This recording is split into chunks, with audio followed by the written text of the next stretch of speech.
नमस्कार, बहुत स्वागत है आपका। आप देख रहे हैं किस्मत कनेक्शन और मैं हूं आपके साथ शैलेंद्र पांडे।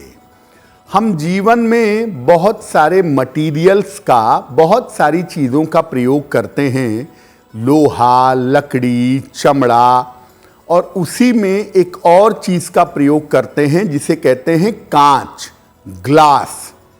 और जैसे जैसे आज दुनिया आगे बढ़ती जा रही है वैसे वैसे कांच का, ग्लास का प्रयोग बढ़ता जा रहा है।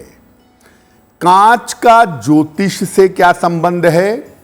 ग्लास का यानी कांच का प्रयोग करने में किन बातों का ध्यान रखना चाहिए? इन तमाम विषयों पर आज विस्तार से बात करेंगे।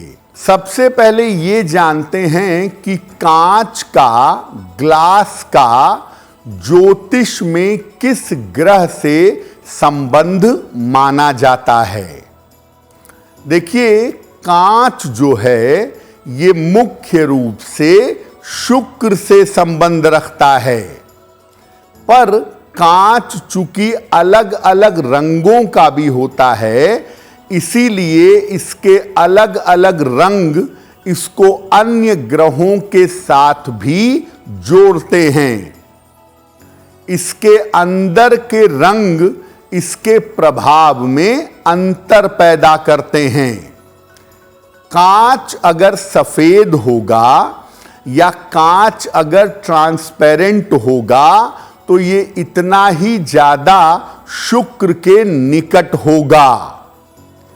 आप जब अपने जीवन में कांच की चीजों का, ग्लास का ज्यादा प्रयोग करते हैं तो इसका प्रयोग शुक्र पर सीधा असर डालता है, आपके शुक्र को प्रभावित कर देता है। जैसा आपको पहले बताया कि जब आप जीवन में कांच का प्रयोग करते हैं, ग्लास का प्रयोग करते हैं, तो शुक्र आपका एक्टिव हो जाता है। दैनिक जीवन में कांच का प्रयोग करने में कौन सी सावधानियों का पालन करना चाहिए, क्या ध्यान रखना चाहिए, वो भी जान लेते हैं। देखिए, घर में कांच की चीज़ों का प्रयोग कम करना चाहिए। बहुत सारे लोगों के घर में टेबल भी कांच की है, बर्तन भी कांच के हैं, बहुत सारा ग्लास घर में लगाया हुआ है, तो घर में कांच की वस्तुओं का प्रयोग कम करें। अगर आप कांच ज़्यादा इस्तेमाल करेंगे तो रिश्तों में समस्या पैदा हो सकती है। कांच की जो लोग मेज रखते हैं, ग्लास की मेज रखते हैं, वहाँ पर रिश्तों में अक्सर समस्या पैदा होती है।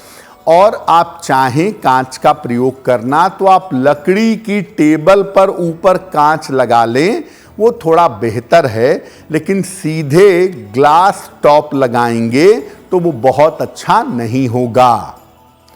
कांच के जो बर्तन हैं उनको बड़ी सावधानी से हैंडल करना होता है। अगर कांच के बर्तन बार बार टूटने लगें तो जीवन में टेंशन बढ़ेगी, जीवन में आनंद की मात्रा कम हो जाएगी।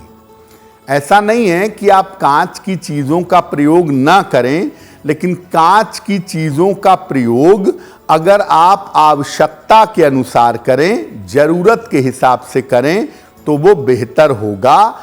ज़रूरत से ज़्यादा कांच की चीज़ों का प्रयोग नहीं करना चाहिए। अब ये जानते हैं कि चूंकि हम अपने घर में दर्पण का, मिरर का, आईने का प्रयोग सबसे ज़्यादा करते हैं, ग्लास का सबसे ज़्यादा प्रयोग होता है आईने के रूप में या मिरर के रूप में। तो जब हम आईने का प्रयोग करेंगे, जब हम दर्पण का प्रयोग करेंगे तो किन बातों का ध्यान रखेंगे? देखिए, आईना जो है वो जीवन की हर चीज़ को दुगना कर देता है। आप आईने के सामने खड़े होंगे, आपका चेहरा दो दिखने लगेगा, कोई वस्तु आपके पास होगी वो डबल दिखने लगेगी। तो आईना दरअसल जीवन की हर चीज़ को डबल यानी दुगना कर देता है और स्वयं की स्थिति दिखाता है। आप दिख कैसे रहे हैं, आपका प्रभाव कैसा पड़ रहा है ये भी आईना दिखा देता है। घर में आप मिरर का, दर्पण का प्रयोग करते हैं तो घर में आईने के प्रयोग में हमेशा सावधानी रखिए, क्योंकि आईने का गलत प्रयोग आपकी मुश्किलों को डबल कर देगा, आपकी मुश्किलों को बढ़ा देगा। आईने को जब भी प्रयोग करें रोज साफ करें, आईने को हमेशा साफ सुथरा रखें। और बहुत सारे लोग अपने घर में ढेर सारे मिरर लगाते हैं, ढेर सारे दर्पण लगाते हैं, तो घर में ज़्यादा दर्पण, ज़्यादा मिरर, आईने नहीं लगाने चाहिए।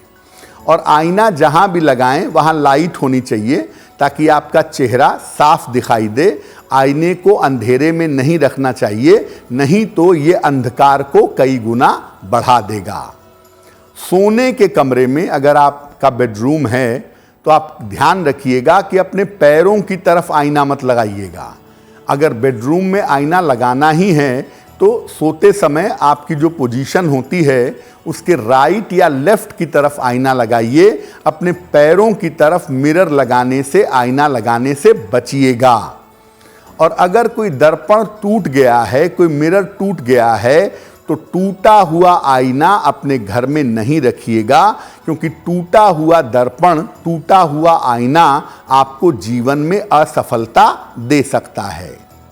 और बहुत सारी महिलाएं आईने पर बिंदी लगा देती हैं या आईने पे गंदगी लगा देती हैं, तो मैं कहूँगा कि रोज़ सुबह दिन की शुरुआत के साथ जैसे पूरे घर की सफाई होती है वैसे ही आईने की, मिरर की सफाई भी करनी चाहिए। अब आपको बताते हैं कि जो ग्लास है, जो कांच है, इससे जुड़ी हुई और भी विशेष बातें क्या हैं, इससे जुड़ी हुई महत्वपूर्ण चीज़ें क्या हैं। देखिए, घर में अगर आपने दरवाजे में कांच लगाया है, खिड़कियों में कांच लगाया है, तो ये पारदर्शी नहीं होने चाहिए, ये ट्रांसपेरेंट ना हो तो ज़्यादा बेहतर होगा। दरवाजे और खिड़कियों के जो कांच हैं, अगर ये धुंधले हों, अगर ये टिंटेड ग्लास हों तो ज़्यादा बेहतर होगा। अगर आपको सपने में कांच दिखाई दे कि कोई आपको कांच का ग्लास दे रहा है, कोई कांच की वस्तु आपको दे रहा है, तो जीवन में नए रिश्तों की शुरुआत हो सकती है। और अगर आपको सपने में कांच टूटता हुआ दिखाई दे रहा है या टूटे हुए कांच का सपना आ रहा है, तो आपके नज़दीकी रिश्ते या तो टूट सकते हैं और या आपका स्वास्थ्य अचानक खराब हो सकता है। इस बात का ध्यान रखिएगा। जहां तक संभव हो, कांच की जो चीजें हैं, ग्लास की बनी हुई जो चीजें हैं, इनको उपहार में देने से बचना चाहिए, क्योंकि कांच की चीजें उपहार में देने से रिश्तों के टूटने का खतरा बना रहता है। तो देखिए, कांच की वस्तुओं का जो प्रयोग है वो आप अपनी जरूरत के अनुसार जरूर कर सकते हैं, लेकिन बहुत ज़्यादा कांच की वस्तुओं का इस्तेमाल करने से शुक्र ज़्यादा एक्टिव होगा, आपको इमोशनल प्रॉब्लम होने लगेगी और छोटी छोटी बातों पर, छोटे छोटे रिश्तों में आप परेशान होने लगेंगे। इसलिए कांच का प्रयोग ज़रूर करिए, लेकिन ज़रूरत से ज़्यादा कांच का प्रयोग करने से बचिएगा।